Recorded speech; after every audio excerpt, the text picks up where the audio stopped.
পুরো পৃথিবী একসময় পানির নিচে ডুবে গিয়েছিল। পৃথিবীর মানুষজন যখন মহান আল্লাহকে ভুলে গিয়ে নানান পাপ কাজে জড়িয়ে পড়ল, তখন আল্লাহ পাক প্রথম রাসূল হিসেবে পাঠালেন হযরত নূহ আলাইহিস সালামকে। তিনি অবিশ্বাসী জাতিকে টানা ৯৫০ বছর ধরে ইসলামের দাওয়াত দিলেন, কিন্তু মানুষজন ঈমান না এনে বরং তাকে উপহাস করত, মারধর করত ও নানানভাবে অপমান করত।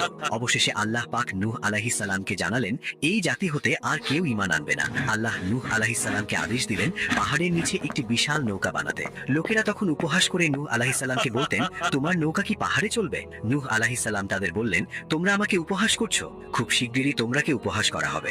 একদিন মহান আল্লাহর প্রতিশ্রুত সময় এসে গেল। পৃথিবী ফেটে পানি বের হলো, আকাশ উন্মুক্ত হয়ে বৃষ্টি নামলো, বিশাল ঢেউ সকল নাস্তিকদেরকে গ্রাস করতে শুরু করলো। আল্লাহ নূহ আলাইহিস সালামকে বললেন, প্রতিটি প্রাণীর জোড়া জোড়া এবং ঈমানদারদেরকে নৌকায় তুলে নাও। এমন সময় তার নিজের ছেলে নৌকায় না উঠে কাফিরদের সাথে পাহাড়ে উঠতে চাইল, আর এক বিশাল ঢেউ এসে তাকে ডুবিয়ে দিল।